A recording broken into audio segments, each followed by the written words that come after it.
Welcome back to the 411 on Tech. Do you partake in long gaming sessions with your PS5 and you might be worried about if it's getting too hot?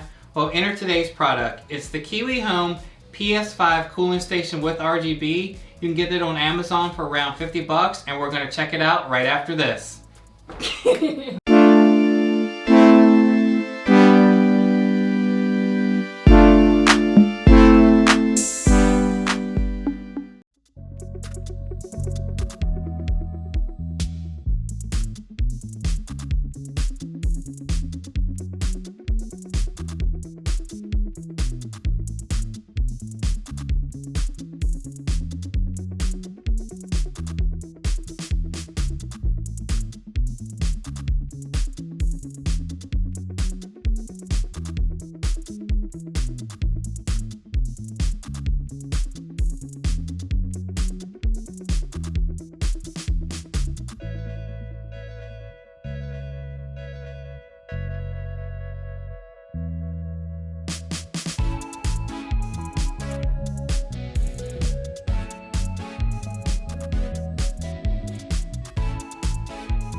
Alright, so we're back. We have everything set up. Now let's just briefly talk about design. So I actually like the design of it.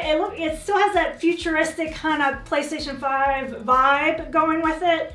And also, we obviously have aftermarket panels. Colorware side panels. Yeah. Well, if you're interested, we'll put them in the link below because they're actually really nice. As good as a paint job. But anyways, we're not talking about that in this video. We're talking about the KIWIHOME Cooling Station. So I did bring out one of our original panels, and it matches up color-wise. It matches up. The texture is a little bit different, but the look and feel is very close. So they did a great job. Some aftermarket products, they don't get the color quite white because it's not like a pure white. It's like a, what would you say, like a grayish kind of like white, the PlayStation white. 5. Yeah. So they got that done really well. What do you think, Damian? Yeah, I mean, I like it. You know, it's kind of looks like it fits in with the PlayStation 5 with the original white panels, the white and black. Yeah. Kind of like the cooling vents kind of look like the cooling vents here. Right, I don't even think about that. Yeah. So yeah, I mean, it looks like it's it could be an official PlayStation 5 product. Now up the front you have a couple of USB 2.0. Yeah, so it does take one to plug it in. It plugs in the back. So it does take one of your 3.0 ports away. Yeah. But you still have one in the back for other things. And it gives you 3 additional USB 2.0. 2.0. So any peripherals you have, you can plug those in. Yeah, and you have RGB lighting effects. You can do like pulsing of just one color. Mm-hmm. You can cycle through all the colors.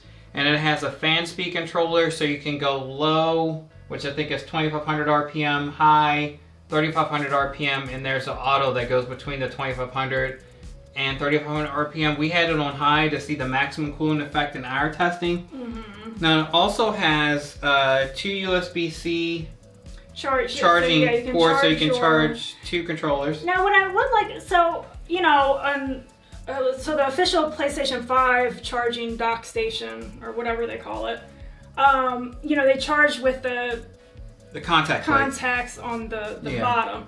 This here they didn't do. I would have liked to see that. I don't know if it's a proprietary thing. I mean, I figure it's just like contact. But maybe it was just more. Or maybe it was just a design choice. Yeah. I would have liked to have had it charged with the you can just drop them on, yeah.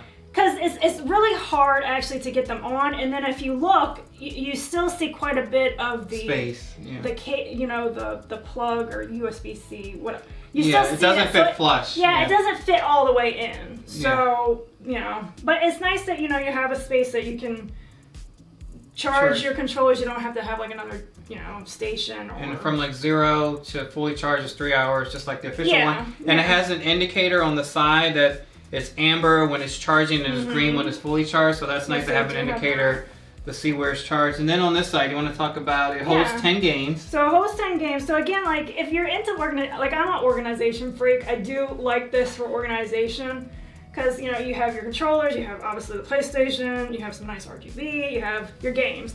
So like Damian said, you can fit 10 games in here. So maybe you don't have that many games, or maybe, you know, just cycle your 10 most played games. Yeah, games in rotation. If you're like us, you might be, you know, sampling games, and maybe there's one game you're playing through, but you want to just try another game. You can have like your top 10 right there. Yeah. Now, I wish they fit a little bit snugger. I guess you don't want them too snug, but they kind of just don't kind of flop over. Yeah. Yeah, maybe if like the little separator dividers were a little bit taller, it would stop them from leaning over, but that's just like a nitpick. Yeah, it's not a huge thing. Yeah. And obviously, if you don't use it, you can take them off and it slides right back in. So that's nice.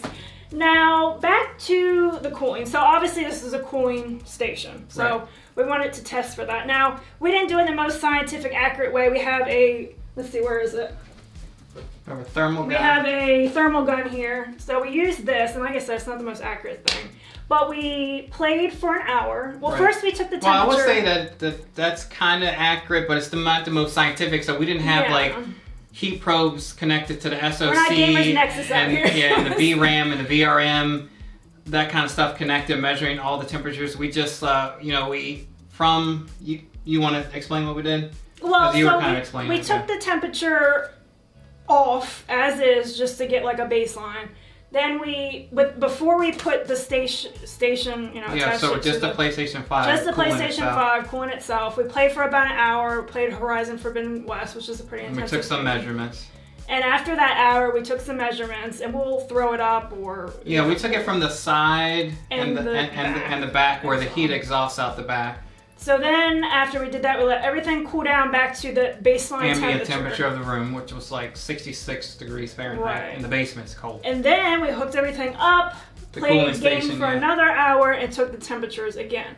Now, I think we got about, say, 7 degrees cooler. Yeah, we did Fahrenheit instead of Celsius. We probably should do that, but we'll throw up like the conversion on screen. Yeah, and the gameplay was pretty much, you know, the same. The ambient temperature in the room was the same. So everything was pretty much the same. So we did see 7 degrees Fahrenheit cooler temps from the side and the back with the cooling. What I will say though is, so there's a fan up here on both sides, and it sucks in the air. So at the top, so there's vents up here. Those fans suck in the air, and then most, if not, well, most, we'll say most of the air comes just exhausts out the back. Yeah. Now on the bottom there are some venting and openings. So obviously this is venting from the bottom. So it's sucking air down from the PlayStation 5 and exhausting it out from the bottom. And it says in the front and back, I didn't really feel any air in the front and the back. I did feel it, like I raised it up and felt it a little bit underneath, and I did feel a little bit of air. And I did feel heat. So so it seems like like I said, not super scientific, but we did see 7 degrees Fahrenheit cooler with this cooling solution. I would also say be careful with, if you're in the market for a docking station or any kind of cooling apparatus for the PlayStation 5, be careful. And Gamers Nexus actually had a really good video. Some products out there, they're blowing in air into the PlayStation 5 and into so the back is the exhaust. Yeah. They're blowing air into the exhaust. Right. So we double checked this. The fans were the right way. Yeah. The fans are the right way. They are blowing it from the PlayStation and exhausting it out. Out the bottom, yeah. So we did get a little bit of, difference in temperature, so it could be decent for cooling, especially if you play like long hours when temperatures are more of a concern after you're playing for a while. If you're concerned about this, it might be something you want to look into. Yeah, so in wrapping up, so if you're looking for like a docking station, charge 2 controllers, you can have some games, and also if you're set up, you have enough space to maybe put this on top of your entertainment center, because the PlayStation 5 is already big enough. you put this on with this extended, you know, you need a lot of space on top of there. Yeah. And I don't think any kind of entertainment center has a shelf. Maybe, ours is just sitting on top. Yeah, of maybe it this tall to have it in. So take that into consideration. Oh, one thing as well. I thought, and you'll see it when we show how to get this hooked up. Another thing that I didn't like is like it was hard to get the screw. Yeah. So there is a screw to keep this secured in the dock. You have to have a really thin screwdriver and a long screwdriver because it drops in all the way, and then you have to thread it in. And you'll see, we were struggling with that. Yeah. So it would be nice if that was a little bit better. A little bit easier to do, but yeah. So there you have, for around $50, you have a cooling solution. You know, we did see a little bit cooler. Your mileage may vary. You can have 10 games. Got 2 controllers, and they have the RGB. It fits a PlayStation aesthetic, so it's the KIWIHOME PS5 Cooling Station with RGB. But that's going to do it for this one, guys, and we'll see you in the next one. Bye. Bye.